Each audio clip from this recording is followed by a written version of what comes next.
Hey guys, and welcome to today's episode where I'm going to show you exactly what laptop I would buy in 2024 for gaming and productivity with a really fair price. Yep, that guy right there.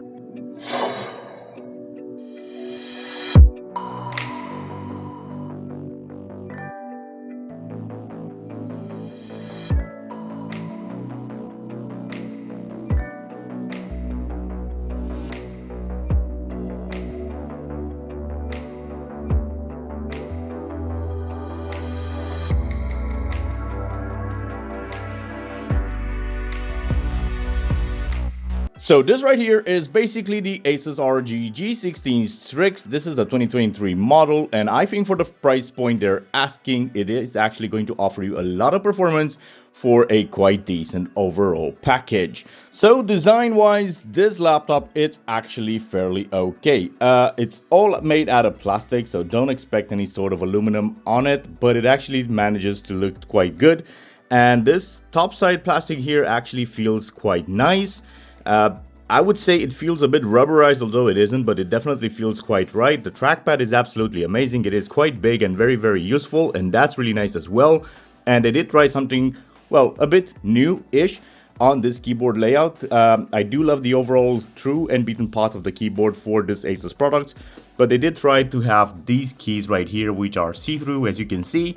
And basically, through Aura Crate, or I should say through Aura Creator, with the help of Armory Crate, I really hate Armory Crate, that's a different discussion, but hey, whatever.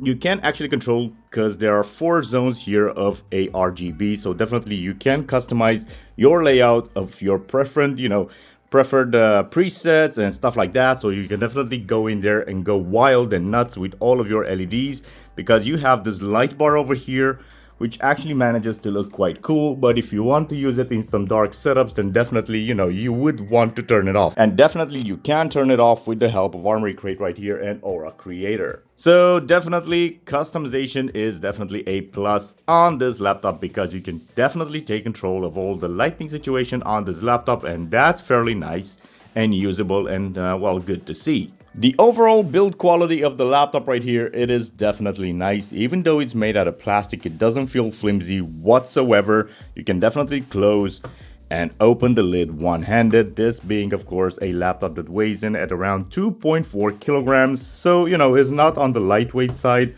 but it's definitely not on the true and heavy side. Anyway, for the amount of performance that it delivers, I definitely don't mind this weight whenever I'm trying to game on it, because, well, I'm going to carry it in the backpack. So, carrying 2.4 kilograms in a backpack, not a big issue. As per the vents on this laptop right here, there is a lot of venting going on. You definitely have the backside here, which doesn't have any sort of ports, and this is just all heatsink right here. You do have a lot of heat coming out whenever you're playing games on it. And although there are some fake cutouts here, you definitely see a lot of the actual cutouts, which are actually doing something. So you have a lot of air which is being pulled into the laptop with the help of this vent and cutouts right here, because, well, you have more venting going on right here on the sides, and of course on this side as well. And since also this CPU is liquid cooled as well as the GPU, then definitely, the temperatures are more or less in check whenever you're playing games on it, although you can definitely hear the fans ramping up, but that's just a side effect, and it's a normal thing to be expected out of a gaming laptop. The speaker situations, you do have some downwards firing speakers right here, but that's nothing to be ashamed of. They sound really decent, so that's not a big issue. And as well, right here is basically where the battery pack sits. This is a 90 watts battery pack, and for normal browsing day-to-day use, you can get up to 4 hours out of it with full brightness on the keyboard, full brightness on the screen, and it shouldn't be an issue. When gaming, that's a whole different story, and definitely whenever you are gaming, it is basically recommended to just plug it in. This machine right here does come with a mid-range CPU, but make no mistake, this is quite a powerful beast, packing in quite a punch. This is the Intel Core i5-13450HX. That as well has integrated graphics.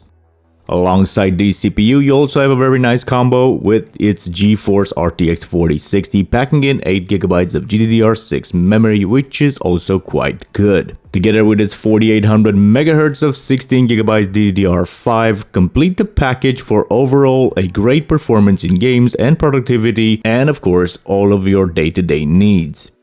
The display is also quite nice to look at. It's a 16-inch 1920 by 1200 IPS panel rated at 165 Hz that is treated with an anti-glare coating, but unfortunately it only goes up to 250 nits. The battery, it's nothing to write home about. It's only rated at 90 watts hour, but don't get me wrong, it should still easily get you through around 4 hours of decent, day-to-day use of the laptop. But if you want to do anything more like gaming on it, you definitely have to take out the 280 watts included power brick. Moving on to the business side of the laptop here, this is the left-hand side of the laptop because this is where the majority of the port situations lie. Starting off with the power connector here and moving forward, we have the 2.5 gigabit LAN port right here. You have an HDMI 2.1 port, which is really nice to see.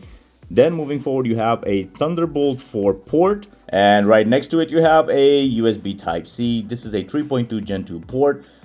Which also can deliver lots of performance by connecting a 4K display, and also the feed is going to come right off the 4060 graphics card that lies inside this laptop. One little caveat about these ports right here: basically, if you are going to use the Thunderbolt 4 port to connect to an external monitor, then you are just basically going to connect to the integrated graphics card, or I should say the integrated graphics GPU with the Core i5 that sits inside of this machine. While if you are going to use the USB Type-C port right here, then definitely you are going to be connecting to the NVIDIA graphics cards, which is a 4060 in this case. And of course, right next to it, you have a 3.5mm headphone jack, which is fairly nice to see and use whenever you're trying to not bother the people around you. And on the other side, things are quite simple, and you get two USB Type-A 3.2 Gen 2 ports. So, this is the theme of the game. And for the back of the laptop, things are quite simple. As you can see right here, you have one huge gaping hole, or I should say a gaping hole for the vent situation, which is, well, I would say this is quite nice because all that heat has to be dissipated somewhere. And definitely these vents right here, with this massive vent right here, and as well this other vent right here, definitely help with keeping this behemoth cooled. So let's start things off here with this very wonderful display to look at. This is an IPS panel, a 16-inch 1920 by 1200 resolution, and it is quite a very fast one as well, rated at 165 Hz.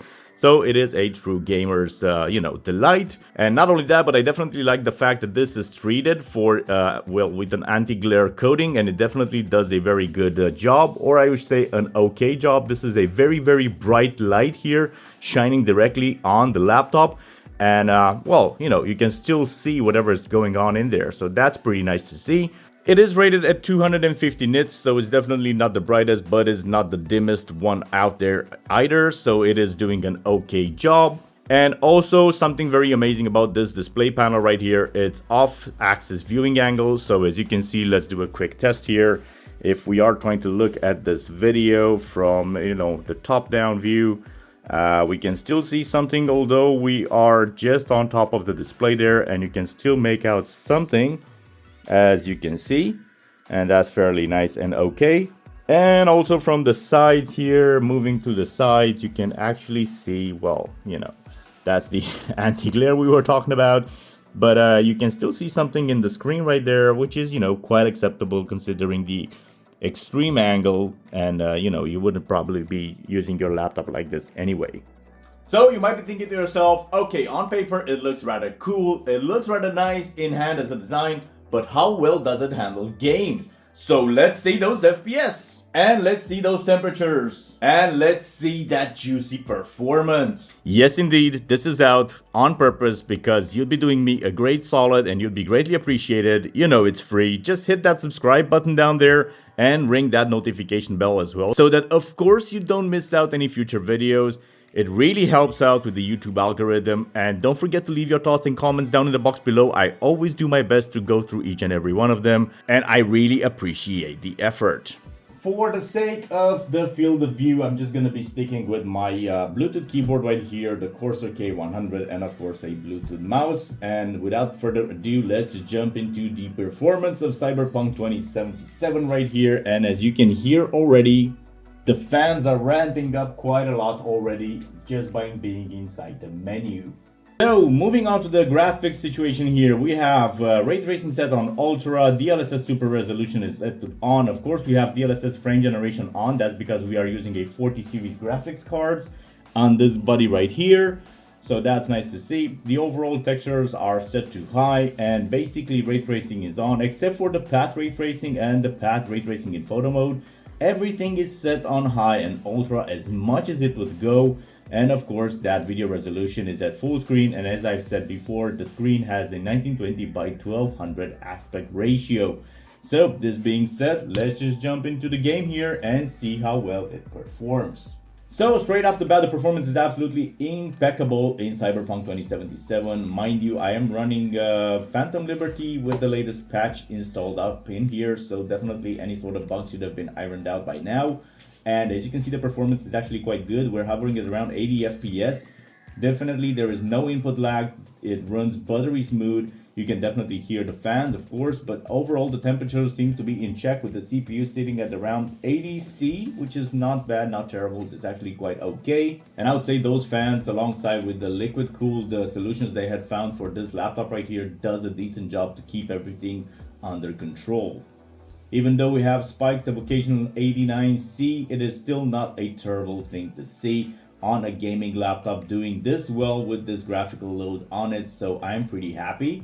As you can see, the memory usage on the GPU there, it's just over 7 gigabytes, so that's a lot. So we are using that GPU quite intensively, and I would say, of course, we are. I can definitely see some ray tracing thing going on here, although this is just cruising at night. But overall, I think very happy with the performance that we're getting out of it. I mean, yes, we are using around 13 gigabytes of RAM with this title right now. And this is, mind you, very fast RAM, the 4800 megahertz one. And of course, we are going to have some usage on the GPU, which is integrated with the CPU there. But definitely the brunt is being carried over by the 4060, which does a decent job at powering on with this game. Even the CPU frequency, as you can see there, we're just at around 4.4 gigahertz, which is absolutely nice to see, that even boosting the CPU as much as we are and using that GPU as much as we are, the temperatures are where they are.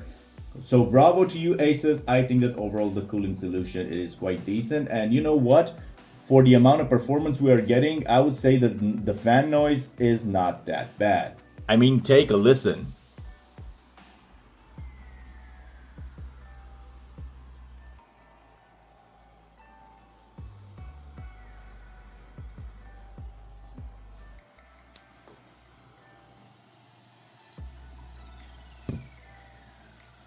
Guys, I was overall impressed with the performance of this laptop with Cyberpunk 2077. But if you have any other sorts of questions and topics in mind, don't forget to leave them down in the box below, and stay subscribed to the channel so that you don't miss any future responses and of course any future videos.